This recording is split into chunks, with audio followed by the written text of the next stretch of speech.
Hello friends, कैसे हैं आप। आज हम बात करेंगे चांगेरी हर्बल प्लांट बेनिफिट पर। चांगेरी एक खरपतवार होती है जिसे विड्स भी बोला जाता है और जड़ी बूटी भी बोला जाता है। इसे त्रिपत्रिका, तीन पत्तियाँ, अम्ल पत्रिका और खट्टी बूटी भी कहा जाता है। चांगेरी की पत्तियाँ एसिटिक होती है, यानी इसमें अम्लीय तत्व पाए जाते हैं। चांगेरी एक खरपतवार होती है जो घास के रूप में पूरे साल भर ग्रो होती रहती है और ये गमलों में अपने आप ही ग्रो होती है। इसको स्पेशली हमें ग्रो नहीं करना पड़ता और ये अपने आप ही ग्रो होती है। ये वाली चांगेरी इस मॉस रोज के अंदर अपने आप ही ग्रो हो गई। तो इस चांगेरी के काफ़ी हर्बल बेनिफिट्स होते हैं। चांगेरी 2 टाइप्स की होती है, एक होती है बड़ी चांगेरी और एक होती है छोटी चांगेरी। लेकिन छोटी चांगेरी ही आयुर्वेदिक होती है। चांगेरी में छोटे छोटे पीले फूल उगते हैं। चांगेरी बहुत से औषधीय गुणों से भरपूर होती है और आयुर्वेद में भी इसका इस्तेमाल बीमारियों में किया जाता है। इसके पत्तों में कैरोटीन, कैल्शियम, ऑक्सैलेट्स और विटामिन सी जैसे तत्व भरपूर मात्रा में होते हैं। चांगेरी के पत्तों में एंटी फंगल तत्व पाए जाते हैं। अगर किसी को मस्से की प्रॉब्लम हो तो चांगेरी के पत्तों को पीसकर मस्से पर दिन में 2 बार लगाना चाहिए। यह प्रोसेस 20 से 25 दिन तक लगातार करना पड़ेगा, जिससे फेस पर जो मस्से हो जाते हैं वो क्लियर हो जाएंगे। क्योंकि चांगेरी में एंटी फंगल, एंटी माइक्रोबियल और हीलिंग जैसे गुण होते हैं, इसके कारण मस्से अपने आप रिमूव हो जाते हैं। इसके अलावा पेट की समस्या, सर दर्द, दांत प्रॉब्लम, स्किन प्रॉब्लम में चांगेरी काफ़ी बेनिफिट देता है। सिर दर्द और स्किन के लिए चांगेरी बहुत ही अच्छी मेडिसिन है। इसका यूज़ मैं आपको बता दूं कि इसका यूज़ कैसे कर सकते हैं। अगर आप बहुत ही ज़्यादा सिर दर्द से परेशान हैं तो चांगेरी का पेस्ट बनाइए और चांगेरी के पेस्ट के बराबर ही आपको प्याज का पेस्ट भी बनाना है। इन दोनों पेस्ट को मिक्स करके सिर में लेप लगाना है, इससे काफ़ी बेनिफिट मिलेगा। इसके अलावा स्किन में भी चांगेरी काफ़ी बेनिफिट देता है। अगर आप फेस पर रिंकल नहीं चाहते तो आप चांगेरी का पेस्ट बनाइए।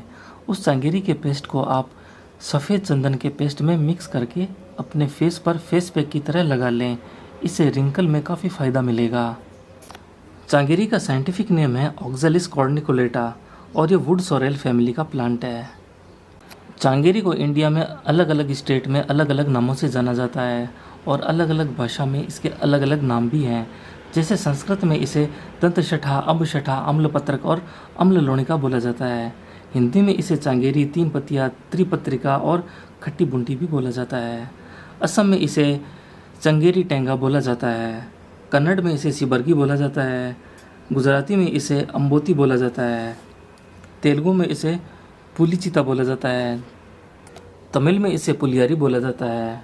बंगाली में इसे अमरूल बोला जाता है। नेपाली में चारी अमीलो बोला जाता है। पंजाबी में इसे अमरूल बोला जाता है और मराठी में इसे आम्बूटी बोला जाता है। मलयालम में इसे पोलियाराला बोला जाता है। इंग्लिश में इसे सोवरवीट्स, सोवरग्रास, इंडियन सोरेल और क्रीपिंग ऑक्सैलिस बोला जाता है। अरब में इसे हैमडा और होमादमद बोला जाता है। और भी चांगेरी के काफ़ी नाम हैं जिसमें ये फेमस है। चांगेरी गमले में और ज़मीन में अपने आप उगने वाला प्लांट होता है और इसे उगाने में कोई मेहनत भी नहीं करनी पड़ती। ना तो इसकी सीडलिंग की जाती है और ना ही ये कटिंग से ग्रो होता है, क्योंकि ये खरपतवार घास होती है। इसलिए अगर इसके ऊपर डायरेक्ट धूप भी पड़े तो भी कोई फ़र्क नहीं पड़ता, क्योंकि ये काफ़ी हार्डी प्लांट होता है इसलिए। और इसकी ज़्यादा कोई केयर भी नहीं करनी पड़ती और ये आसानी से हर जगह ग्रो हो जाता है और ये अपने आप ही ग्रो होता है। इसे ना तो कोई स्पेशल सॉइल चाहिए, ना ही कोई स्पेशल फर्टिलाइज़र चाहिए, ना ही कोई ज़्यादा ओवर वाटरिंग या अंडर वाटरिंग की इसकी प्रॉब्लम होती है। ये अपने आप ही ग्रो होता है। अगर इसमें ओवर वाटरिंग भी हो जाए तब ये ग्रो होता ही रहता है। और इसको ना तो ज़्यादा टेम्परेचर की प्रॉब्लम है और ना ही कम टेम्परेचर की प्रॉब्लम है। ये अपने आप ही ग्रो होता है। तो ये थे चांगेरी के हर्बल बेनिफिट्स। जब भी चांगेरी आपके गमले में ग्रो हो तो आप उसको फेंकें नहीं, इसको ग्रो होने दें और इसका बेनिफिट आप लेते रहें। तो ये काफ़ी लंबे समय तक आपको बेनिफिट देती ही रहेगी। आई होप आपको ये इन्फॉर्मेशन काफ़ी अच्छी लगी होगी। थैंक यू फ्रेंड्स, फिर मिलेंगे किसी नई वीडियो के साथ। तब तक अपना बहुत अच्छे से ख्याल रखें। Thank you.